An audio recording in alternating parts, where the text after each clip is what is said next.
breaking down every game, every day in Major League Baseball. This is the Baseball Betting Show. Here is your host, Greg Peterson. A warm hello, welcome to lovely Las Vegas for the Baseball Betting Show with myself, Greg Peterson, now a part of the VSiN Family Podcast, a podcast that's presented today by DraftKings and Vote Yes on Prop 27. Prop 27, that is going to be up on the California ballot within the next few days, and it's working to get Californians to be able to bet online, much like over half the country is already able to. It's not fair that over half the country is able to bet online, and Californians, well, they're currently stuck with the shady bookies, so vote yes on Prop 27 and vote yes on a great podcast. We're going to have to do this while game number 5 is still raging on a little bit. I'll have a bit more on the Greg Peterson experience tonight on VSiN, 9 o'clock p.m. Pacific to midnight Pacific Eastern Time, midnight Eastern to 3 a.m., so we'll be able to give you guys a little bit more clarity there, but that said, here in the first segment, going to be talking to Steve Gardner. He does great work over at USA Today. We're going to be taking a look at some of the aspects to keep in mind as the series moves back to Houston, and what are some of the strengths and weaknesses of both of those teams, and what to expect in general, especially if we get a Game 7, as it seems as though we're going to be getting Framber Valdez and Zach Wheeler in game number 6. And then in segment number 2, just going to give you guys my initial look at Game 6 of the World Series, my handicap. I'm doing this as numbers for Game 6 have yet to go up, so the DK Nation pick, that will be disclosed on the podcast tomorrow, and if needed, I will be back for Game 7, and then we go into a little bit more of off-season mode. I'll try to do a few off-season podcasts, not sure how many I'm going to be able to do, just because college basketball takes up a lot of time during the winter, but that said, I will do my best there, and any questions, comments, segment ideas, what have you for this podcast can be fired in one of two ways. First one is my Twitter timeline at Junior_41. Keep in mind, letters CM, naming does not matter, so as per usual, please do send these into the timeline, and the other way, that's fine, an Apple Podcast review. If you rate this podcast 5 stars, it is very much appreciated. From there, you're able to fire in whatever you'd like to hear on this podcast via that 5-star review. Did not get in any Twitter questions today, but let's dive into what we all got in game number 5 of the World Series as I record this, as things are starting to wrap up. Games from yesterday is Greg buzzing about. Here is the rowdy recap. As I record, it is 2-1 going into the bottom of the 6th inning, as both of these teams have done a relatively solid job of passing up scoring opportunities, as the Astros, they have went 1 of 4 with men in scoring position, and for the Philadelphia Phillies,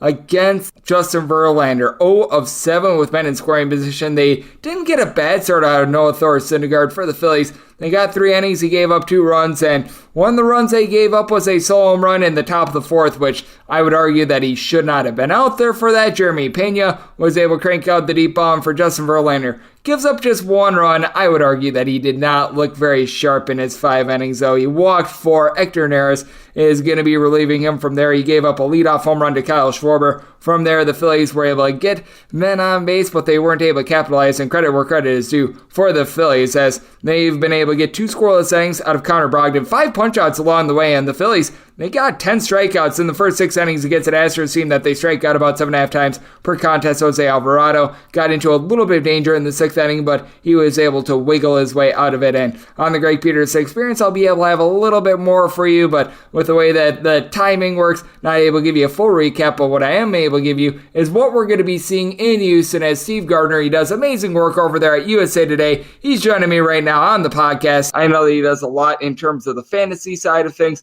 does a great job taking a look at just the game of baseball as a whole, and I'm sure that he is going to be very closely monitoring what we're going to be getting this offseason, as well as we've got at the maximum 2 games left of the MLB season, so things are winding down, and Steve done a great job all season long. You're able to follow him on Twitter at Steve A. Gardner all together, so first and last name with the letter A in the middle, and Steve, great to have you aboard. Thank you. Thank you, Greg. Always a pleasure to chat with you, and got an exciting World Series here to break down a little bit. Yep, we head back to Houston for the weekend for what is going to be at the most the final 2 games of the World Series. And I did think that I was a little bit curious what the Phillies did in Game 5. We're doing this as Game 5 is going on, so we don't know the final yet. But Zach Wheeler does not come out and start Game 5. Instead, they're going to have him start Game 6, even though he would have been on full rest. Why do you think this was? Because my understanding of this was that they knew that there was going to be just one Zach Wheeler start left, and they wanted to give him a little bit of extra rest because he didn't necessarily look like himself in game 2. But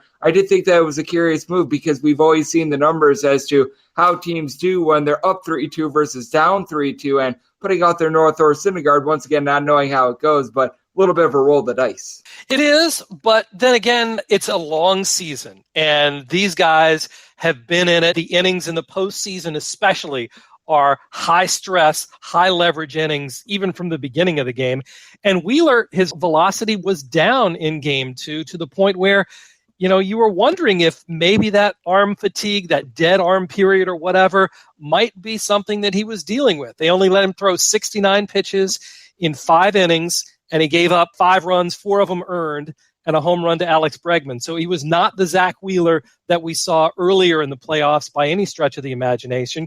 Because you've got that extra day of rest to give him, I think Rob Thompson was probably justified. We don't know, obviously, how that's going to turn out. But I think from a strategy standpoint, it was probably the best move because you want the best version of Zach Wheeler that you can get. Yep, absolutely. I do think that it is such a curious move because on one end, you could certainly make the case for Zach Wheeler. On the other end, you knew that Wheeler only had one start left in him. You might as well try to get the most of it as well. So very curious spot there. And I do think that it is going to be curious to see what the Phillies were to do if they do get into a Game 7 as well, because we have seen Aaron Nola look a little bit, shall we say, not like himself here in the postseason. The game that we saw in Game 4, he gets completely lit up in the 5th inning. And I think that that's the biggest question I do have for the Phillies because we know that Zach Wheeler is going to be going in Game 6. We don't know whether or not we're going to be getting to Game 7. And as we know, it's the last game of the year. You can't hold anything back. But as of right now, what do you think the Phillies were to do if they do get to a Game 7? Because I think that's the biggest question that I've got right now because with Aaron Nola looking less than terrific, that puts them in a little bit of a tricky spot. It does, and I think Ranger Suarez has done a good job in any number of roles for the Phillies in the postseason. Coming in relief, getting a save, getting a start and a win. I think they could be confident with Ranger Suarez as their starter, and maybe, if need be, Aaron Nola come in relief. Although I think there's probably a very slim chance of that. The interesting thing, Greg, is that this particular series, the World Series, it's been like the opposite of what we would have expected coming in because Nola and Wheeler so far combined have an 8.10 ERA in the World Series, and the bullpen was just phenomenal. I mean, the first runs that they gave up in the World Series when Alvarado came in Game 4 and hit Yordan Alvarez with the bases loaded. I mean, those first runs, the bullpen has been great. It's kind of flipped the script a little bit to where I could see, it's an all hands on deck, as you would think, in a 7th game of a World Series, to where they'd actually have maybe a little bit more confidence in those guys in the bullpen that have most recently been able to put up zeros a lot better than their aces, Nola and Wheeler, have. And I think that is so interesting that you bring that up, as Steve Gardner of USA Today is joining me on the podcast, because the biggest weakness, in my opinion, for the Philadelphia Phillies going into the postseason was that bullpen, because we had seen Aaron Nola and Zach Wheeler be solid all season long, but that bullpen, they had the worst ERA in the National League after the All-Star break. They have been significantly better in the postseason. I personally think that Sir Anthony Dominguez coming off the injured list is the biggest reason for this, and the way that they've been able to utilize him, much like the Brewers did with Josh Hader a few postseasons ago, looking to him to get more than 3 outs, utilizing him in more than just the 9th inning, which is a novel concept for some people. I'm looking at you, the San Diego Padres, and I think that it's worked out very well for them. But what do you really attribute it to? Because the Phillies have really been night and day in terms of that bullpen here in the postseason. Yeah, and it's, I think part of it could be just random variants that we have seen in the postseason. You only have to go back to last year when the Atlanta Braves bullpen was as big of a question mark as the Phillies bullpen was coming into this postseason, and yet every single pitcher, it seemed like, that they threw out there in the later innings was able to put up zeros. It took them all the way to a World Series title. That's how these postseasons go sometimes, and you get unexpected results. You get players stepping up when we had no idea that they would be able to do that, and you have, star players kind of falter sometimes too, so that's one of the things. You get Sir Anthony Dominguez back, though, to your point. You get him back, and he's as good as he's been, it helps everybody else because you don't have to rely on them as much when you have Dominguez there. It makes the bullpen deeper, and so you may not have to pitch as many innings or as many high leverage innings or high stress pitches. That's, everybody's shouldering the load. And I think that's where you get successful teams. That's the formula that wins in the postseason. No question about it. I think that is a very good aspect to take a look at, as Steve Gardner of USA Today is joining me right here on the podcast. And for the Astros, very clear who's going to be going Game 6 from Valdez, who he looked absolutely magnificent in Game 2. Now, I know that there were people that were trying to hint that there might have been some substances that were used. If you take a look at the advanced analytics, his spin rate was not really too far from what it had been from the regular season. I mean, if there really was something there, it didn't cause too much whatsoever. I don't put much stock into it. Guy has been solid all season long, but just like I'm talking about the Phillies being in a sticky spot in terms of Game 7 if they get there, I feel like the Astros are in the same spot because Lance McCullers Jr. gives up 5 home runs in the game that we saw in Game 3, and he would line up to be the Game 7 starter. We're hearing all about, was he tipping pitches, was he not? When you allow 4 home runs during the regular season, you give up 5 in one game. There clearly is something there, and I think that's curious for the Astros because with the Astros, you mentioned the Phillies bullpen, they enter into Game 5 with a sub-0.80 bullpen ERA. These guys have been terrific, and I could see them going with that wholesale approach, perhaps go back to Lance McCullers Jr., but at the even slightest hints of, shall we say, weakness, they go completely away from him. Absolutely. Dusty Baker has so many different options in that bullpen. He could go to Luis Garcia, who had a fine season himself. One of the things that you look at why McCullers struggled is the Phillies hit breaking balls a lot better than they hit the fastballs that Christian Javier threw in his no-hitter. I mean, he is a majority fastball four-seamer pitcher. The Phillies had a lot more trouble with that than they did with McCullers. It wouldn't surprise me if McCullers starts a Game 7, he is on that quick hook and maybe faces just a few batters, or maybe you put somebody else that can get left-handers out a little bit better to get at the top of the order, Kyle Schwarber and Bryce Harper. Maybe you have a Luis Garcia start, or maybe you have kind of a Ryan Stanek opener. He's been in that role before. There could be any number of things that the Astros could do, especially with that super deep bullpen. I think more so than even the Phillies, it'll be anybody and everybody to get however many outs they need if the Astros have to go to Game 7, because McCullers just did not have it. Obviously, the Phillies had him timed. The location was bad. And I think one of the things that you talk about, the tipping of pitches, an indication that maybe it wasn't the tipping of pitches, but just the location that was his undoing.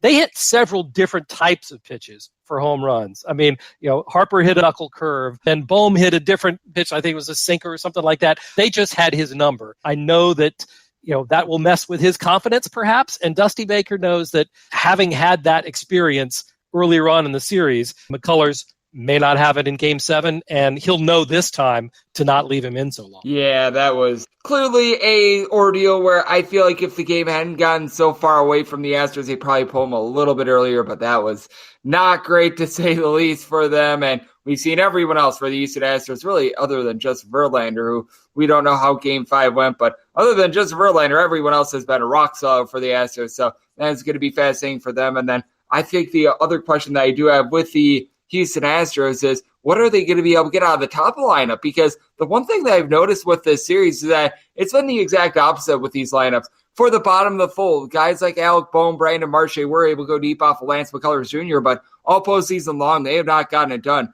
Meanwhile, for the Astros, it's really been the bottom of the fold. Guys like Chas McCormick, Yoli Gurriel getting on base. Meanwhile, Jose Altuve, he's been better since his 0-25 start, but it's not been a good postseason for him. Silently, Yordan Alvarez has really struggled as well, and I think that is really going to be a big decider in Houston as well, which out of the top of the lineup for the Astros or the bottom of the fold for the Phillies can get online, because both have been letting them down. Meanwhile, for the Astros, bottom of the fold has been terrific. For the Phillies, the guys at the top, they have been really mashing. And the Alvarez thing is perhaps the biggest surprise to me in this World Series. After the great job that he did earlier in the playoffs and the clutch hits, to go suddenly completely cold, that's a surprise. It sets up another interesting thing, too, if we should go to a Game 7 with Ranger Suarez on the mat. This is an interesting part for Houston and for Philadelphia, that matchup. If he can neutralize Yordan Alvarez and Kyle Tucker, that's where this game, if we go to a Game 7, I think will be won and lost, is what happens with that middle of the lineup for Houston, Alvarez, Bregman, Tucker. How successful are they, and can they take the team and basically, maybe win it themselves? Yep, it is going to be such a great final 2 games of the World Series. If we do get them, we know that we're going to be getting at least one. And Steve, for however long we have postseason baseball, I know that you're going to do a great job of covering that. But on top of that, I know that you're already looking forward a little bit to 2023 because it is going to be a very heated off season in terms of the MLB hot stove. I know that winter meetings are coming up, and that means that we're going to have some roster shakeups. We've already seen a couple managerial moves this offseason as well. So love to get people at home know what's all on tap for you and how people can follow along on social media and other platforms. Most certainly. I'll be very active throughout the Hot Stove League and free agent signing period. You can follow all my work at usatoday.com, baseball.usatoday.com, and also on Twitter. I'm at Steve A. Gardner. In the pages, if you're into print, you can look for me in USA Today Sports Weekly. Sometimes there's nothing quite like being able to get an actual printed copy in your hands. I don't do it every day, but I like to do it at least once a week, be able to just get that nostalgic feel. I always think that that is something that provides a little bit of value, and a man that provides tremendous value, that'd be Steve. He does an amazing job taking a look at the great game of baseball. A big thanks to him for joining me right here on the Baseball Betting Show, now part of the VSiN Family Podcast. Coming up next, I'm going to give you guys my overview of Game 6 for the World Series as we touch them all. Are you ready to become a winning sports bettor? Schedule a call with SBIA to find out how their service can make you a long-term winning player. They've developed an innovative algorithm that maximizes units return, and they are so confident in their system that they offer a money-back guarantee. Sign up by October 31st and get their MBA package at no cost until they reach 10 net units. They treat sports betting like a business. So if you want to learn how to make your sports betting dreams a reality, visit them at SBIA1.com and check them out on social media at SBIA Sports. Breaking down every game, every day in Major League Baseball. This is the Baseball Betting Show. Here is your host, Greg Peterson. And we're back here in lovely Las Vegas for the Baseball Betting Show with myself, Greg Peterson, now part of the VSiN Family Podcast. Big thanks to Steve Gardner of USA Today for joining me in the last segment. Does an incredible job taking a look at the great game of baseball. And for those of you guys that are interested in fantasy baseball, he is a must-follow at Steve A. Gardner on Twitter. One of the best at being able to take a look at these individual players, taking a look at good spots for them, guys that have upside, and always enjoy him joining this podcast. Now it is that time of the podcast that I give you a little bit of a preview as to Game 6 of the World Series. I think that that's the most fair way of putting it because I am doing this as the Game 6 lines have yet to be dropped, but got an inkling as to where things are going, so I'm going to give you guys my initial thoughts on Game 6 of the World Series as we touch them all. If a game is listed on the betting board, Greg has a side and a total on it, so it is time to touch them all. Do note that as per usual, any changes that are made to these plays will be listed up on my Twitter feed at unit_81, and well, very easy to keep things in rotation order when you've only got one game that you need to break down. So let's get into this game as it is going to be 961, 962 on the board. The Phillies on the road against the Houston Astros. Framber Valdez is going to be going for the Astros, and it is going to be Zach Whelan and Dylan Wheeler who's going to be on the bump for the Phillies. I'm doing this once again as Game 5 is just wrapping up, so we don't have set numbers here, but I'm making the Astros a minus 136 favorite. Now, I would need north of a plus 170 price to even consider the run line. I do think that this is going to be very much a nip and tuck game, and semi-total is 6.6. That means a 6.5 or less. I will be looking at an over, a 7 or higher to the under. Very similar to the total that I handicapped when these two guys went at it at Game 2. I do expect Wheeler to be able to give a little bit of a better performance, but I do think that we're going to see a little bit of regression with that Phillies bullpen. Meanwhile, Framber Valdez has just been absolutely remarkable. In 26 out of his last 31 starts, he has went at least least 6+ innings, giving up 3 runs or fewer. Now, I know that there were a few question marks as to was he using a little bit of a foreign substance in Game 2. It really didn't affect his spin rate or anything like that, so I do think that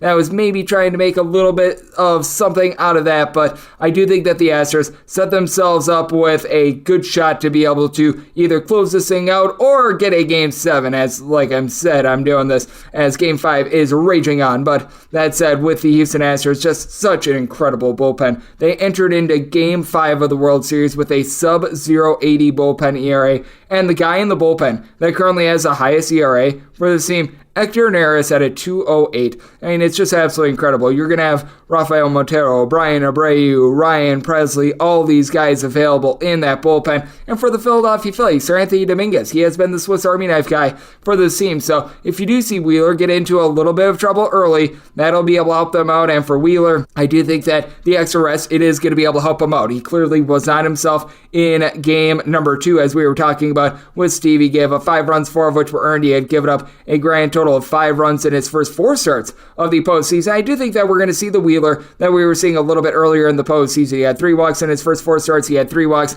in that start against Houston. Now, you do want to know that Zach Wheeler hasn't necessarily been the same pitcher on the road rather than at home. On the road this season, his ERA is darn near 2 points higher than it is at home, so have a little bit of caution there, but he always does a good job of keeping the ball in the yard. About 0.7 home runs per 9 innings surrendered overall for the season. And for the Houston Astros, just a case where the guys at the top have been struggling a little bit. Jose Altuve, he did get a hit in game number 5, but overall he's hitting below the Mendoza line of 200 here in the postseason. Yordan Alvarez, we talked about it with Steve. I mean, since the Mariners series, he does not have a home run, and he's been hitting well below 200. Kyle Tucker had those 2 home runs in game 1, but past that, he hasn't done a lot. It's really been guys like Yoli Gurriel, Chas McCormick, who have been able to do a solid job of moving the line. Martin Maldonado, not laying the world on fire, but he's been a little bit better here in the postseason than in the regular season. And then for the Phillies, top of the fold has been able to do a nice job. Kyle Schwarber goes deep in game 5. You've got Bryce Harper sitting well above a 350, 6 home runs. Now with Rhys Hoskins, he does have 6 home runs here in the postseason, but he's also hit all but one of those at home, and on the road he's sitting below the Mendoza line of 200 here in the playoffs. So do take a little bit of caution there. Very much a hit or miss guy, but I really think that the big key for the Phillies is those bottom guys. Brandon Marsh, Alec Bohm, Bryson Stott being able to move the line, and I do think that for the Phillies, it is going to be all hands on deck for them. The final 2 games, obviously, is going to be for the Astros as well, but I do think that for the Astros, they can feel a little bit better knowing that Framber Valdez has been able to work his way out of a lot of situations. He does an amazing job himself of keeping the ball in the yard among American League qualifying starters. Number 1 in terms of home runs per 9 rate, so as a result, did set the Astros minus 136 in this spot, and I did set my total at 6.6, so 6.5 or less. I think that you get down just a little bit too low there. We'll be looking at an over because you got to figure that one of these teams, they are probably going to save a few bullets in case if we do get a game 7 and then a 7 or higher. I would be taking a look at this total under, and that will wrap things up for the Friday edition of the Baseball Betting Show, now part of the VSiN Family podcast. Big thanks to Steve Gardner of USA Today for joining me in the last segment. If you do like what you're hearing from this fine podcast, Baseball Betting Show, you're able to subscribe wherever you get your podcasts, Apple Podcasts, Google Play, Spotify, Stitcher, and TuneIn. If you've got a question, comment, segment idea, what have you for this podcast, you do have one of 2 ways to be able to fire those in. First one is my Twitter timeline at @unit_81. Keep in mind, letters EM, they mean does not matter. So as per usual, please do send these into the timeline, and the other way, that's find an Apple Podcast review. If you rate this podcast 5 stars, it is very much appreciated. From there, you are able to fire in whatever you'd like to hear on this podcast via that 5-star review. I'm coming at you guys every single day on this podcast. That means I'm coming at you guys once again tomorrow. Thank you so much for tuning in.